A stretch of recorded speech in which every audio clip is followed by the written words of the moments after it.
ইরানের আকাশ থেকে খামেনির মৃত্যুর শোকের ছায়া যেতে না যেতেই নতুন উত্তেজনার জন্ম দিলেন মার্কিন প্রেসিডেন্ট ডোনাল্ড ট্রাম্প।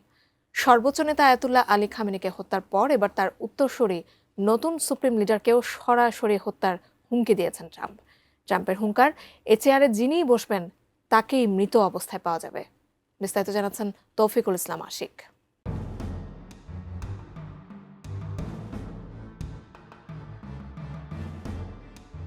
গত ২৮ ফেব্রুয়ারি শুরু হওয়া মার্কিন ইসরায়েলি যৌথ অভিযানে খামেনির মৃত্যুর পর নাজুক অবস্থায় ইরানের শাসন ব্যবস্থা। খামেনির মৃত্যুর পর ইরানের নতুন সুপ্রিম লিডার হিসেবে দায়িত্ব গ্রহণ করেছেন তারই ছেলে মোস্তফা খামেনি। বিপ্লবী গার্ড বাহিনীর প্রভাবে অ্যাসেম্বলি অব এক্সপার্টস তাকে এই পদে নির্বাচিত করেছে। দীর্ঘ সময় ধরে পর্দার আড়ালে থেকে ইরানের ক্ষমতার কেন্দ্রবিন্দুতে সক্রিয় থাকা মোস্তফা খামেনি এখন দেশটির সর্বোচ্চ রাষ্ট্রীয় ও ধর্মীয় প্রধান। এবার এই নেতাকেই হত্যার হুমকি দিয়েছেন ট্রাম্প।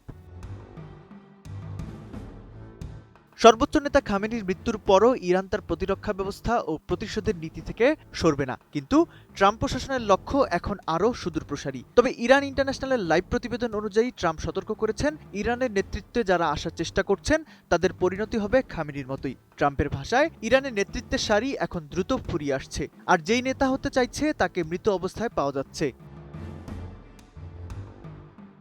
উন্নত মানের কাঁচামাল আরআইএল অ্যাঙ্গেল এন্ড চ্যানেল। এখন কাঠের দিন শেষ, আরআইএল বাংলাদেশ।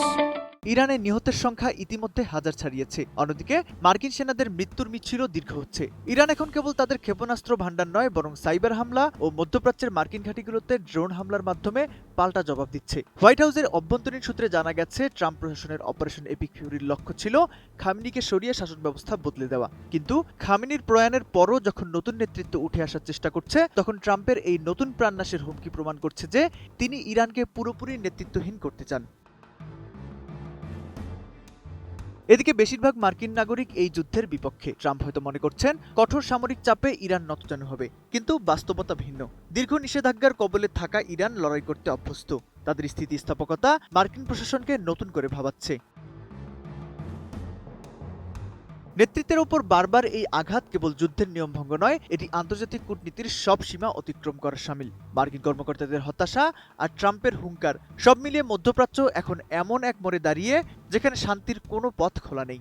খামেনি পরবর্তী ইরান কি টিকে থাকবে, নাকি নতুন লিডার ট্রাম্পের এই হুমকির জবাব দেওয়ার সাহস দেখাবে, সেই উত্তরের অপেক্ষায় পুরো বিশ্ব। তৌফিকুল ইসলাম আশিক, এটিএন নিউজ।